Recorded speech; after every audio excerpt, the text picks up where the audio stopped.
राजे धवलसिंह मोहिते पाटील. मी लोकनेते श्री प्रतापसिंह मोहिते पाटील साहेब आणि सौ पद्मजा देवी प्रतापसिंह मोहिते पाटील साहेब यांचे सून आहे आणि आदरणीय डॉक्टर धवलसिंह मोहिते पाटील यांची पत्नी आहे. आदरणीय लोकनेते श्री प्रतापसिंह मोहिते पाटील साहेब यांनी जनसेवा संघटनाच्या माध्यमातून खूप त्यांच्या आयुष्यभर एवढी कामं केलेली आहेत आणि सत्ता असो नसो सातत्याने त्यांनी जनतेच्यासाठी विकासासाठी जनतेच्या लोकांची सेवा केलेली आहे. लग्नापासून मी हे बघितलेलं आहे. आमचे सासरे लोकनेते श्री प्रतापसिंह मोहिते पाटील साहेब ह्यांनी एक शिकवण जी आम्हाला दिली होती की जीवात जीवन असेल तो जनसेवाच करू, म्हणजे तोपर्यंत आपण जनसेवा करायला पाहिजे. आज आदरणीय अजितदादा पवार यांचं नेतृत्व आपल्याला लाभलेलं आहे आणि आदरणीय डॉक्टर धवलसिंह मोहिते पाटील साहेबांनी राष्ट्रवादी काँग्रेस पक्षात प्रवेश करायचं असं ठरवलेलं आहे. त्यामुळे त्यांच्या नेतृत्वाखाली आज आम्ही ही अकलूजची नगर परिषदची निवडणूक लढत आहोत. ही निवडणूक आमच्यासाठी एक पहिल्यांदा असं एक चॅलेंज आहे असं नाही, कारण की सातत्याने इतके वर्ष सत्ता एकहाती असताना सुद्धा आम्ही त्याच्या विरोधात नेहमीच, आता ही 3rd टर्म आहे की आम्ही पॅनल त्यांच्या समोर उभं केलेलं आहे आणि ह्या मागचं कारण फक्त एकच की इतक्या वर्षापासून सत्ता असूनही जे पाहिजे तसा हवा तसा विकास झालेला नाही.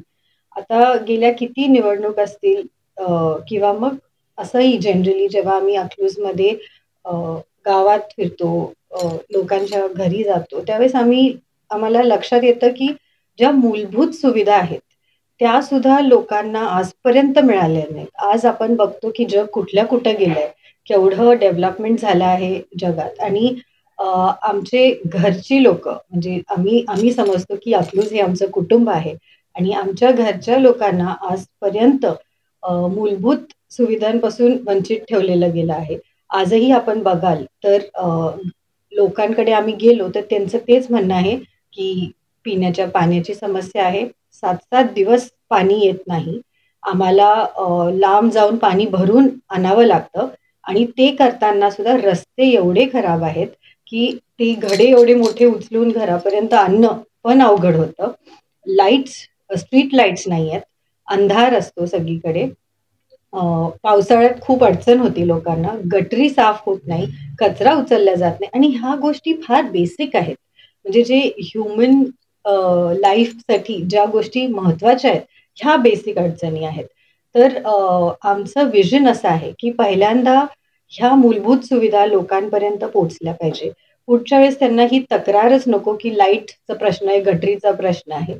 पण हे करत असताना सुद्धा अशा भरपूर गोष्टी आहेत ज्या खूप महत्वाच्या आहेत. जसं खूप वेळा मी लेडीजची इंटरॅक्ट करत होतो आणि महिलांचं काय म्हणणं आहे की आम्हाला काहीतरी काम पाहिजे पण घरी बसून, बिकॉज खूप अवघड होतं महिलांना बाहेरपर्यंत जाणं. आजचे जगात महागाई खूप वाढलेली आहे, तर एकाच्या पगारावर घर चालवणं फार अवघड होतं. तर महिलांना काहीतरी उद्योग पाहिजे, त्या म्हणतात की घर बसल्या काहीतरी आम्हाला द्या. मुली आहेत ज्या आजूबाजूच्या गावातनं इथं शिकायला येतात, कारण की अकलूज शहर शिक्षणासाठी पण प्रसिद्ध असल्यामुळे मुलींसाठी एक हॉस्टेल किंवा वर्किंग विमेन हॉस्टेल हे बांधायचं आमची एक कल्पना आहे. आणि हे करताना सुद्धा आम्ही जेव्हा बघतो की लहान मुलांना खेळायला जागा नाही. जेव्हा आम्ही घरोघरी जातो तेव्हा आम्ही बघतो की एकतर एवढे खराब रस्ते, त्या खड्ड्यात कुठेतरी तिथं मुलं खेळतात. खूप ठिकाणी आम्हाला सांगण्यात आलं की मुलांना खेळायला जागा नसल्यामुळे इथं असं खेळतात आणि त्यांना लागतं आणि मग परत दवाखान्याचा एक खर्च वेगळा असतो. सो मुलांसाठी एक छान असं गार्डन, जिथं फक्त मुलांसाठी नाही पण सिनियर सिटिझन्स पण आपल्याकडे खूप आहेत. पूर्वी एक हे असायचं की एक झाड असायचं, तिथं कट्टा असायचा आणि लोक सिनियर सिटिझन सगळे येऊन बसायचे. असं त्यांच्यासाठी पण इथं काही जागा नाही. आणि सगळ्यात मोठं आय थिंक प्रॉब्लेम जे अकलूजमध्ये आहे ते पाण्याचं आहे. पिण्याच्या पाण्याचा प्रश्न आहे. कारण की आम्ही जेव्हा लोकांना भेटत असतो आणि ते म्हणतात की 6-7 दिवस पाणी येत नाही आणि मग आम्ही तिथं जातो लोकांना म्हणजे मे बी जे मागच्या वेळेस इलेक्ट झाले असतील किंवा जे अधिकारी आहेत, तर ते म्हणतात की तलावात पाणीच नाही. मग लोकांची ती तळमळ असते की मग पाणी नाही तर मग आम्ही काय करणार? आता आम्ही कुठनं आणायचं? तर आम्हाला काहीतरी ह्याचं सोल्युशन द्या. आणि मागच्या वेळेस आम्ही जेव्हा अ, एक 3-4 महिन्यासाठी निवडून गेलो होतो. त्यावेळेस आमच्या लक्षात आलं, की अ, अकाउंट्समध्ये खूप इश्यूज आहेत. कारण की लास्ट टाईम आम्ही ह्यावर खूप मोठा इश्यू रेज केलेला, की अंगणवाडीमध्ये जे बेसिन बसवतात, त्याचा हिशोब त्यांनी लिहीत असताना एक बेसिन 20,000चं लिहिलं होतं. आणि आमच्यासाठी तो खूप मोठा शॉक होता बिकॉज अंगणवाडीची तुम्ही जर आज परिस्थिती बघाल, तर एक ठिकाणी आता आम्ही कालच गेलेलो, तिथं ते म्हणाले, की एक अंगणवाडी वाहून गेली आहे पावसाच्या पुराच्या पाण्यात आणि हे, पण तिथं काही केलं जात नाही आणि तिथली मुलं दुसरीकडे बसवतात. तिथं अडचणी वाढायला लागल्यात. एकीकडे तर अख्खं छत पडलेलं. सो ही परिस्थिती स्पेशली मुलांसाठी तर अजिबातच नको. कारण की अ, शिक्षण हे खूप महत्वाचं आहे आणि आय थिंक त्यामुळे त्यांना जे काही सोयी-सुविधा आम्हाला देता येतील, ते देण्याचा आमचा प्रयत्न राहील.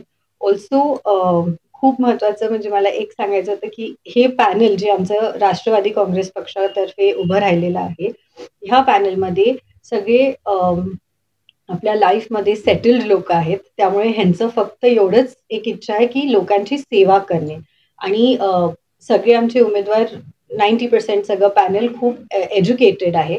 त्यामुळे अ, सगळं हिशोब कळतं त्यांना, त्यांना सरकारच्या योजना कळतात आणि त्या लोकांपर्यंत त्या पोहोचवू शकतात. त्यामुळे मी आपल्या सर्वांना परत एकदा पूर्ण पॅनलतर्फे विनंती करते, की ह्यावेळेस आपण आम्हाला काम करायची संधी द्या आणि आमचं राष्ट्रवादी काँग्रेस पक्षचं पॅनल ज्याचं चिन्ह घड्याळ आहे, त्यांना भरघोस मतं देऊन प्लीज विजयी करा. Thank you.